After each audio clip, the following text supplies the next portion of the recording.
weekend because The View is live. C.K. Dunn? How multiple allegations of sexual misconduct are casting stand-up superstar Louis C.K. in a disturbing new light. Then, she spent her career fighting for victims of sexual harassment. He's accused of monstrous acts of sexual abuse. So why did attorney Lisa Bloom choose to advise Harvey Weinstein? She's live, only on The View. And shady reputation. Taylor Swift says she can't avoid drama in her life. But does her new single prove she's the drama queen? Hot Topics are in the house with Joy Behar, Sarah Haynes, Sunny Hostin, and Meghan McCain. Now, let's get things started.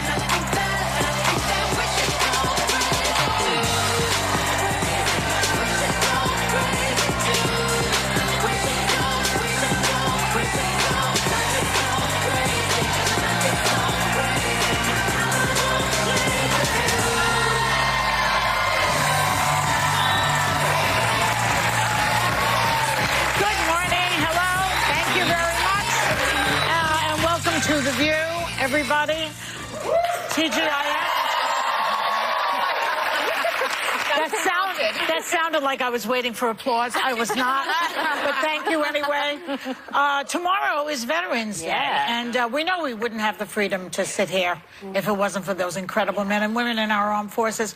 We also want to thank the Semper Fi Fund for providing support to combat wounded and critically ill members of the armed forces and their families. So you can learn more on our website about this. And Meghan, you have something that you wanted to say about that. Yes, I went to the Iraq and Afghanistan Veterans of America Heroes Gala last night. It was incredible. It's an amazing organization that supports Afghanistan and Iraq veterans, obviously coming back to civilian life. Even Colbert was there and was amazing. And it's just, you know, it's incredible to be in a room full of veterans, and I'm always honored. And it's a great organization if you're interested.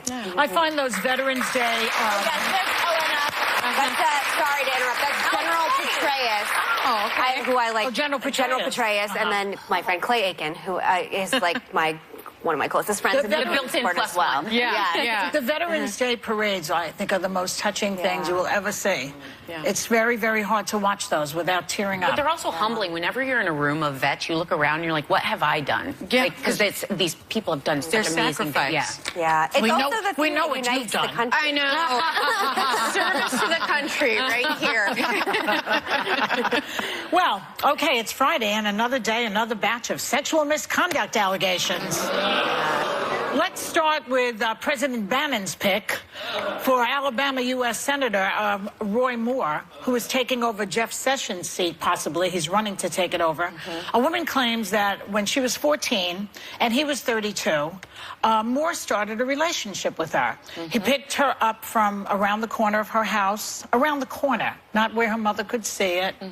On 2 occasions, he drove her to his little cabin in the woods and had sexual encounters with her. Now, 3 other women said that Moore pursued them when they were between 16 and 18.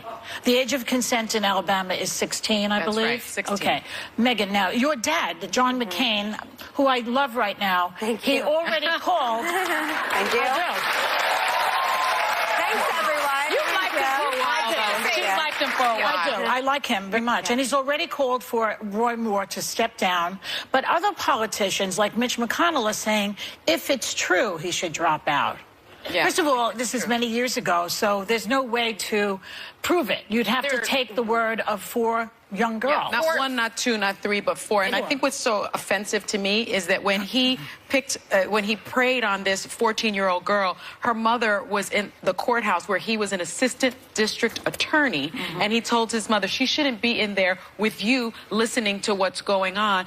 I'll watch her for you. And that is true predatory behavior, illegal behavior by someone who was sworn to enforce the law. Right. Well, and I think that's this disgusting. is a man who has compared homosexuality to bestiality. Yes. He said it should be illegal. He said it's inherently evil. Yeah. But somehow he feels the behavior of preying on an underage girl is okay. Yeah. Well, he denies that he did it. Yeah. Right, but you have 4 named sources. Right. You have 30 sources total, 4 people accusing him. And the consistencies, if you actually read the article, when people say if it's true, he should step down, there's no way we're going to get further than that. Yeah. So the idea of you either have to believe them or not, and that's the frustrating part. And Megan, you said this morning that we should hold them to the same standards we are people in entertainment. I agree. Yes, they are allegations, but these are very damning allegations. It's pedophilia. And I should say, Jeff Flake, Lisa Murkowski, Susan Collins also said that he should step down if it's true. Right, with your father. Yes. Oh, if it's true. If it's true. They Yes, add that little caveat if it's true. You can't do anything But because they're But why did John McCain say just do it? He's different.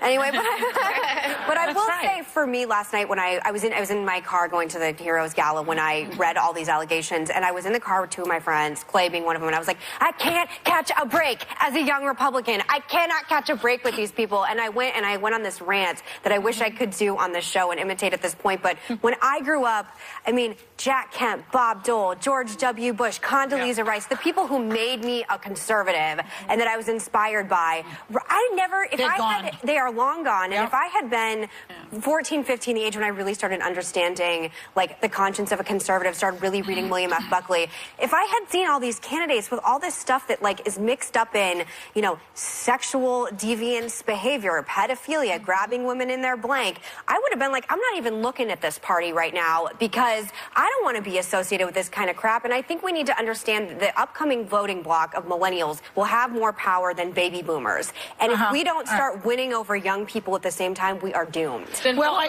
love that this Alabama state auditor, Jim Ziegler, compared the Roy Moore story I just told you to Mary and Joseph. Yes. That's absurd, by the way. Do not make this biblical. I mean, no, but he's saying that because Mary was a teenager and Joseph was an adult. But wait a minute, wasn't it a virgin birth? Wasn't it about God? I don't remember that being about sex. Well, they're bastardizing or harassment of any kind. They're bastardizing religion. What are they talking about? You tell me. They're bastardizing religion. They're hiding behind the rubric of my faith to protect this sexual deviancy. And Roy Moore actually said, the forces of evil will lie, cheat, steal, even inflict physical harm if they believe it will silence and shut up Christian conservatives like you and me. Guess what? Sexual predatory behavior, sexual assault, sexual harassment is not a left or right issue.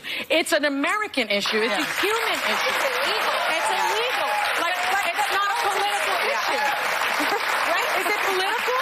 You're enjoying this, Joy. You're enjoying me. Because the comedy world is dark today also. Because comedian Louis C.K. is also having a very bad day. Oh, it's so gross. The release of his new movie has been scrapped after 5 women accused him of making them watch him pleasure himself. I put it that way. You know what that means. Wait a minute. I always depend on comedians, but not when it comes to something like sexual misconduct. That's never okay. I always say let comedians speak. I don't talk about what they do. We're talking about free speech when I give comedians a pass. Not this. Sorry, Louis. What do you make of this? This is despicable behavior. But we've been hearing more and more about it. We heard that there are allegations that Harvey Weinstein also I can't say that. Okay. You can say it once, and I didn't say it, so you can does say things like that. Okay, that pleasures himself into a potted plant while women watch. Women and then potted plants are not safe anywhere. And what was interesting to me was, it seems like imagine him in a greenhouse. It seems like criminal behavior, doesn't it? Sorry, son. I know. It seems like criminal behavior, but then I was reading, and people should read Sally Cohn's really interesting article on CNN, and then also another article about why they do it, and it's sexual hostility and dominance over women, like forcing a woman to watch that gives them pleasure. The weirdest part also is, power? like, I don't even want anyone at Starbucks to see me taking extra Splendas in my pocket. Yes, right? Who sits down and thinks that not once, not twice, but 5 times I'm going to do something that could be repeated outside of this room? Yes. Like, dominance the and arrogance, power. the ego. This thing that breaks my heart about this is if you had asked me 2 months ago, who's one of the best celebrities you've ever met in person? I had met Louis C.K. I was on a show with him one time, and he was so lovely backstage, took every picture, talked to everyone, and it just goes to show it's not always the jerks that are, being divas and, not nice to staff and things like that that end up being everywhere. Yes, and it's weird to me because I have the luxury and privilege of never being sexually harassed. We've talked about it on the show before, and there is a whole world out there where I'm like, is just being a woman in the world this completely unsafe experience where you have to worry if you're doing a stand-up set that a man is going to masturbate in front of you in a green room just because you're trying to work and trying to, you know, excel in your career. And then Sean Hannity says, why does it take so long for these things to come out? Well, we all know that answer to that now, Sean, okay? Women are afraid to speak. They have been. They feel that they lose their jobs. They feel ashamed. These comedians felt they would never work again. And one more thing. Louis C.K.'s manager also told her to keep quiet. That, you know, well, and that's the other thing. These powerful lawyers go after these women. They go after the victim. And Toback threatened. Okay, I'm sorry. It's a comedy. Weinstein and Toback were totally openly saying, I will come after you and I will destroy you. Yes. That's not like Israeli agents after people, at least that's allegations of Harvey Weinstein, Israeli agents to go find. You know, Joy, you look upset. I'm upset because other comedians are being handled by this manager who told them to keep quiet. I think they should drop him. I'm not going to mention names. I think they should drop him. We need to say that these are boys. These are men rather. Yes. Men who are working with this guy. And it's like, we need you guys to help us, okay? We can't do this alone. But can I ask you, there's something with... I have worked with a comedian before. I wrote a book with a comedian. I really, genuinely, as a general rule, I like comedians just because I like people that make me laugh. And I find, actually, if you can make people laugh, I think there's a level of intelligence that you obviously understand the psyche in a way that people that can't make you laugh do, just to whatever. But I want to know from you, if you are doing stand-up and on the stand-up circuit. Me right. Find out why Behar backs the president on one of his most controversial issues.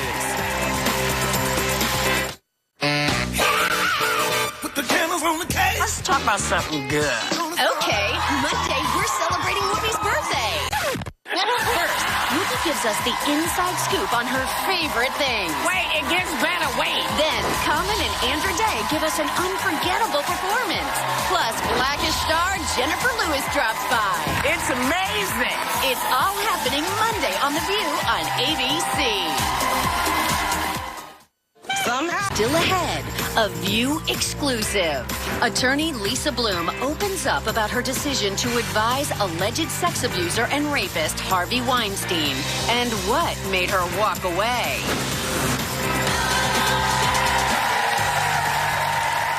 Welcome back.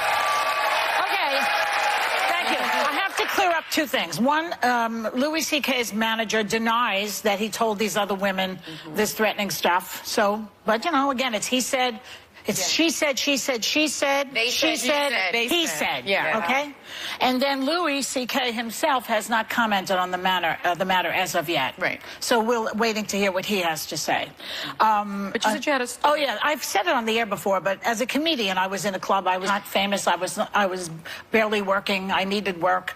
And this manager person, whose name I will not mention because he's dead.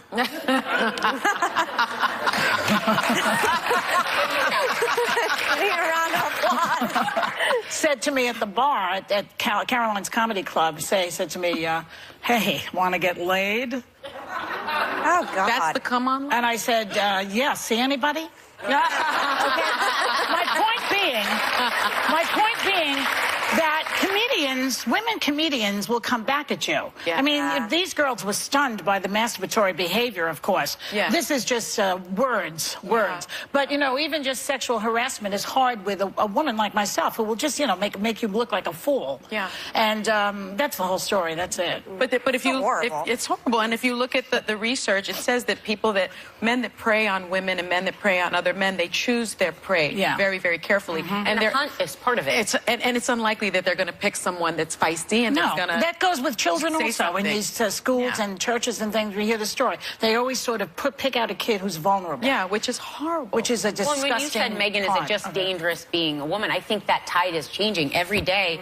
I don't wish bad things on anyone, but when I wake up and article after article or new accusations, I'm like, finally the silence have been, the silent have been given a voice. Like That's true. The They're dam coming out. But I worry about I have an 11-year-old daughter. I worry about her when you hear this predatory behavior, when men are treating women like this and young girls.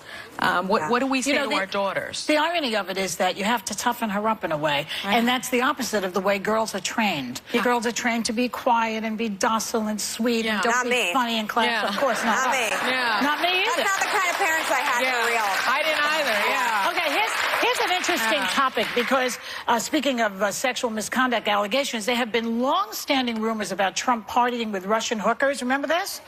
This was allegedly during a 2013 trip to Moscow. But his ex-security chief has testified that someone did offer to send 5 women up to his room in Russia, but the offer was rejected. Now, I have to say, I am actually in agreement. I believe this. I believe this story. Now, I could be wrong and I could hate myself in the morning, but I'm going to give Trump the benefit of the doubt here that this because I don't know. I just feel like I don't think let's it's his give style. it because the bodyguard said he went up to the room and put Trump to bed, put him in the room, watched. He rejected the offer, tucked him in. He rejected the offer from the Russians, and put him in the room, and he said he waited outside a little while, went to his own room, went to sleep. Trump went to sleep. See, I don't. So now, late night, some 5 hookers are going to... It just doesn't make sense to me. I don't care as much about those salacious parts of the alleged dossier, right? I'm more concerned with whether or not the Trump campaign really colluded or conspired with Russia. That's right. That's what I'm concerned about.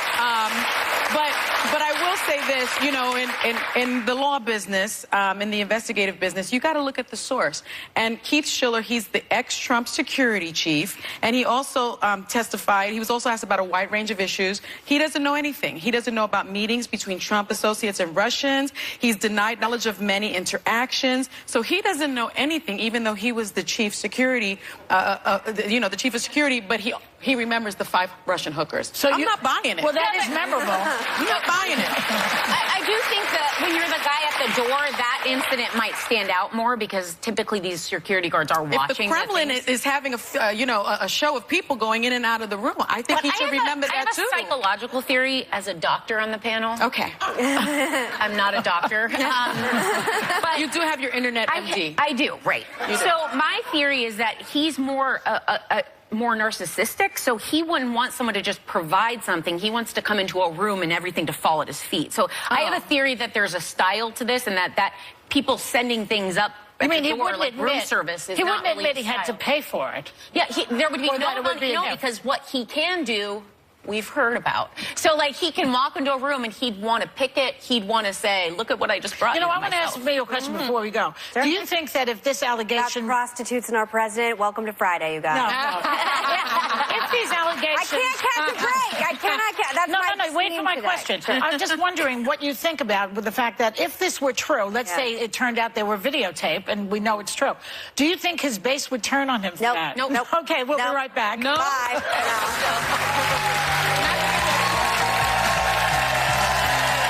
The View would like to thank Apple and Eve for providing our entire studio audience with a bottle of their delicious juice.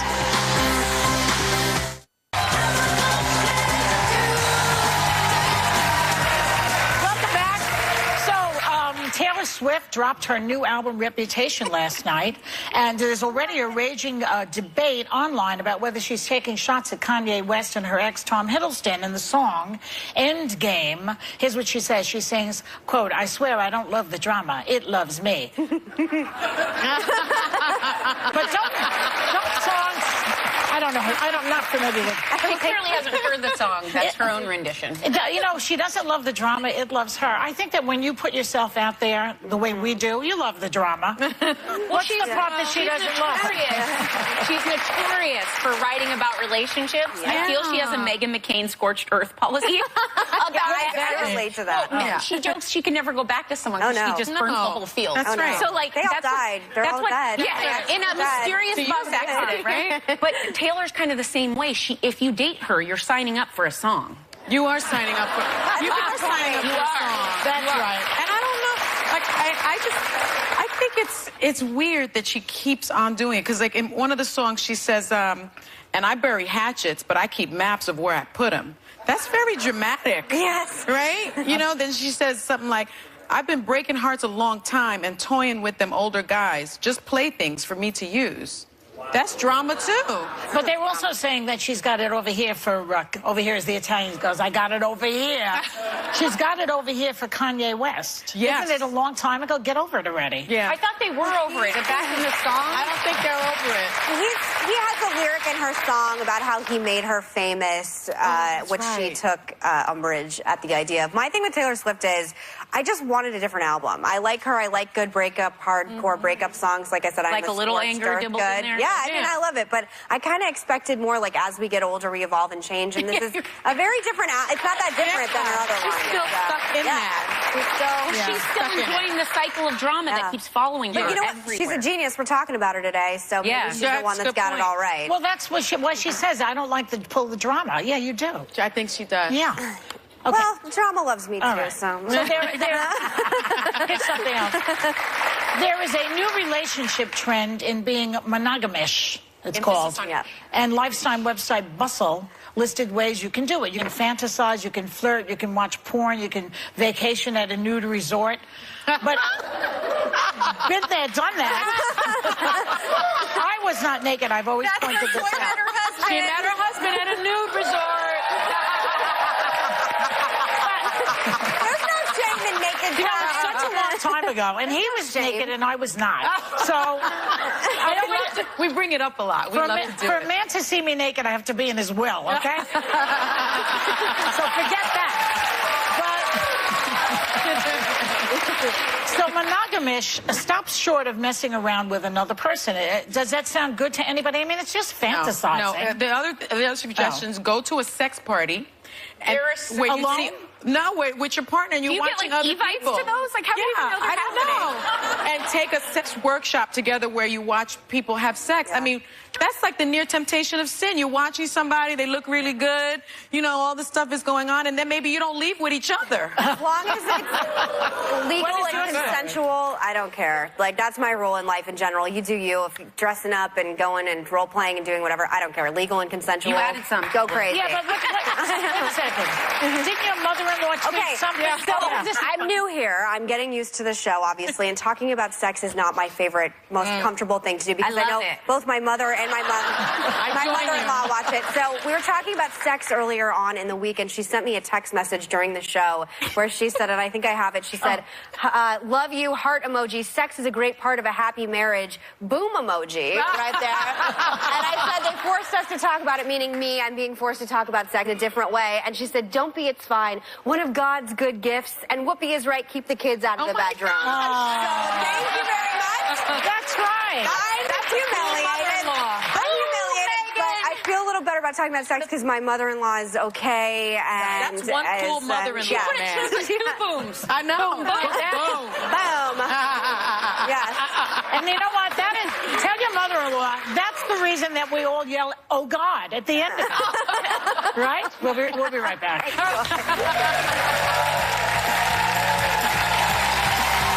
Next, a View exclusive. Why would an attorney who fights for women advise the man accused of a shocking campaign of sex abuse and rape? Lisa Bloom is live to reveal why she counseled Harvey Weinstein and if she expected the furious backlash. You don't want to walk up with your parents because it's not cool. But you're cool.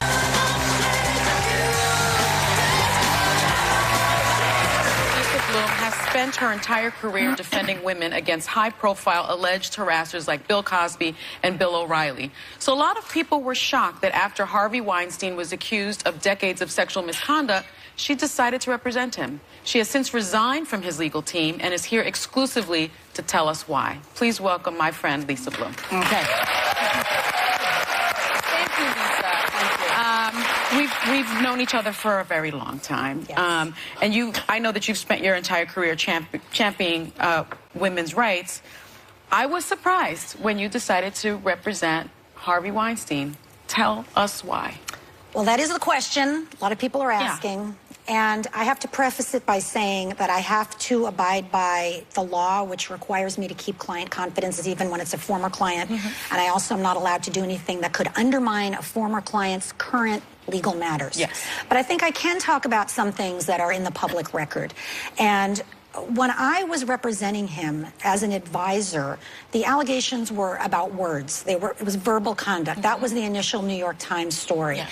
And as he said in his public statement, and I said in mine, my job was to educate him about sexual harassment laws, about the power imbalance, about what is appropriate and not appropriate in the workplace, including his tone, his known for having a very angry, belligerent tone. Listen, I have been on the outside throwing stones for 31 years and many high-profile cases, and I've often thought, gee, if I could just get in the room with this guy and straighten him out, if I could talk to him directly. And I thought, wow, I actually have the opportunity now to do that. I was invited to do that, and what I wanted him to do was change the response. That when this story came out, apologize for what you did, acknowledge the wrongdoing, don't go after the women. And that is what he did. I did accomplish that. And, my client, Wendy Walsh, said, God, I wish Bill O'Reilly had just done that for me. I wouldn't have had to go through that whole ordeal. Or my client, Jill Hart, said, I wish Donald Trump would have done that instead of calling me a liar. It would have changed everything. But right after that, of course, the allegations got a lot more serious. Yeah, but we're not up to that yet. We're still talking about this part. Yeah. Because critics are saying that you and Weinstein had a deal to turn your book into a miniseries. And right. they would say that that was a conflict of interest and that maybe that's what motivated you to help him. Right. So, I've been very upfront about that. Yeah. I did have the book deal. I announced it on social media. Listen, my book was about the terrible injustice of the Trayvon Martin case. It was a real passion project for me. Right. And when I was approached by the Weinstein Company and Jay-Z to do a documentary about it, yeah, I was thrilled. It's not a conflict legally for an attorney to have a business deal with a client. It would be if I were a judge in the case, but we have business deals with clients, so then they tell us about legal problems, and now we have a case as well. So ethically, it's not an issue. But I think what you're saying, what people have been telling me is, Lisa, were you so excited about this that it clouded your judgment? Mm-hmm. And what did you say to And that? I say, yeah, I think so. I think I have to cop to that. Because, Lisa, that's the part that really tripped you up. I think I have to cop to that. You have to, and good for you, because it doesn't pass the smell test at particular point. I was very excited about this project. Yeah. I think hundreds of people worked with him and his company. They were probably all excited about their projects, too. And, yeah, I was very excited. Thank you for saying that. Thank you for saying that. You got to own up to things. Yeah, thank you for saying that. Now, why did you resign as his advisor? Okay, so first let me say I very much regret ever being involved in this. I'm mortified that I was connected with him in any way. And all the people who have reached out to me to say, Lisa, we're hurt, we're disappointed in you. Like, I get it, and I'm very, very sorry. I know. I am. As to the exact reason why I resigned, I think the confidentiality laws prohibit me from answering that, unfortunately. Okay. Well, let me put my lawyer hat on. Do you ever take it off? I don't. We found something here. There was an email prankster that posed as Harvey Weinstein. And we have that email. So that person sends you an email. And then you wrote, the new round of far more serious allegations were not made known to me, so I could not have realized. But I am not revealing any of that publicly because that's between you and me. And when the prankster pushed you to be candid on specific reasons why you left his side, you responded sexual assault. Can I assume that's why you resigned? I have to live with the confidentiality laws. I will tell you that when the sexual assault allegations came out, it was absolutely devastating to read those stories of all those women who went on the record with those stories for the first time. And I've represented women like that for 31 years. I still do. I know the courage that it takes. And I was just shocked. I think like we all were. Okay. Were you really, though? I mean, if the guy is a harasser, what's the next step, really? It's sort of logical in a way. I do hear what you're saying. In the work that I do, I'm constantly analyzing what are the allegations here. I'm just talking more generally. Is it words? Words are bad in and of themselves. Words can be very intimidating. Words can be harmful. Yeah. I'm not minimizing any of that. But sexual assault is a whole other thing. Yeah. Sexual assault is criminal. I've never represented somebody accused of sexual assault, and I never will. And one of the lessons for this in me is I talked to everybody in my law firm. We are no longer ever going to represent somebody accused of sexual harassment or sexual assault. They're entitled to lawyers, but it's not going to be us. Well, Lisa, when you were saying that you were so excited about a project that you said, yes, I have to say there was a string of people that have been excited about projects all along the way, which is why these were rumors many people had heard and they never spoke up. So you're not alone in my career, you know, it's a testy word. I just want to say that because I can see you're emotional about that. Yeah. But it was reported this week that Weinstein allegedly used elite private investigators to dig up dirt on his accusers, like Rose McGowan, and some claim you even kept a file on her. Were you part of this? So again, I can't talk about what I knew or didn't know, was in my file, what wasn't in my file. I will say in that article, it's a very detailed article, I'm not named as one of the attorneys who was directing or actively participating in that. Other lawyers are named. They can speak for themselves. I will also say I never reached out to any of the women in any way to offer them money or anything else. None of them have accused me of that except one, and she has since retracted that, which I very much appreciate. Were you digging up dirt on Rose McGowan? I was not. Okay. I don't think I can say anything further about that. Okay. All right. You know, your role was as an advisor on these issues. Yeah. Your mother is the famed feminist lawyer Gloria Allred, and she publicly came out and criticized you. And you're talking about my mom.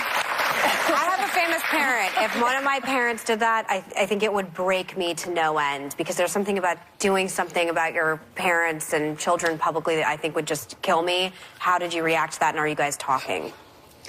So, yeah, that was very hurtful. I would have preferred a phone call. But listen, my mom is a great fighter for women's rights. She's smart. She's feisty. She's a role model for me. She's a role model for many, many people. I think we're going to work this out. You know, two strong women butting heads. This is not the first time. We're not the only mother and daughter that's ever had an issue, right? No, you were not. No. But is it hurtful to you?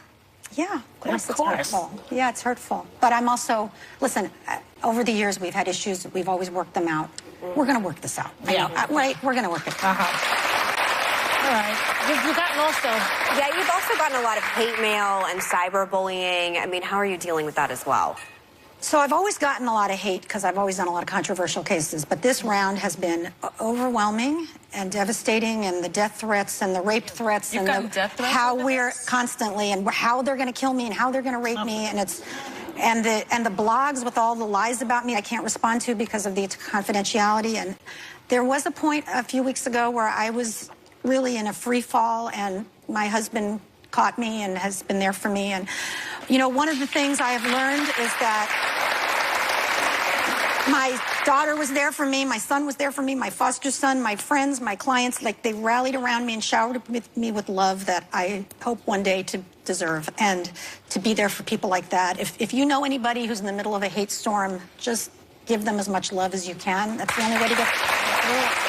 Well, when we come back, Lisa's announcing her latest client who's being sued by one of the most powerful stars accused of sexual harassment. Okay. We'll be right back. All right.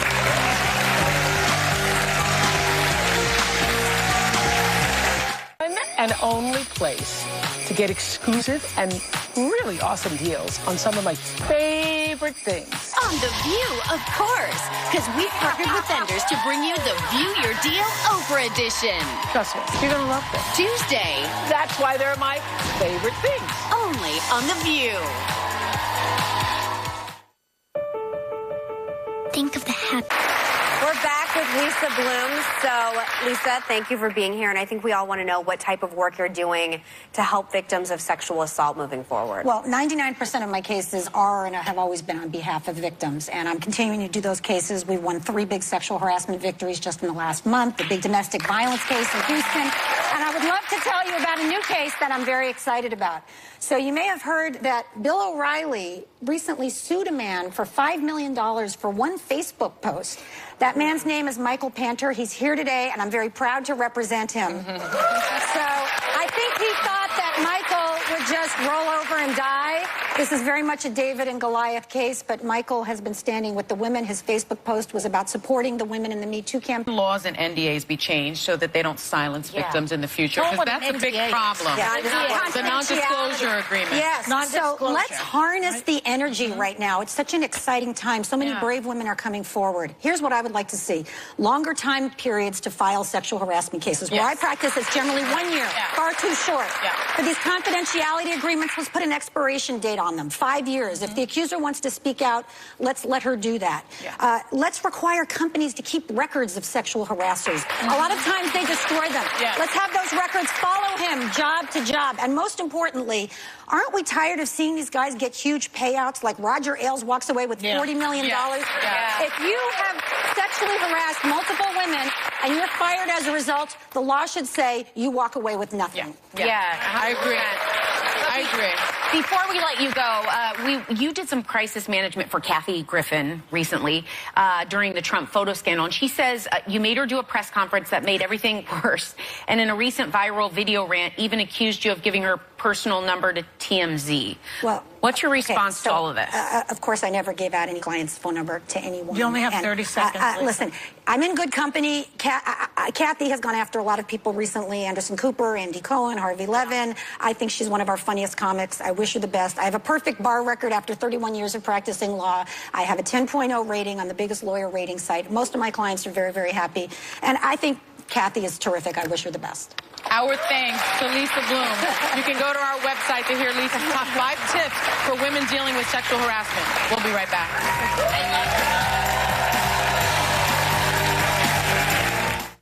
I didn't know.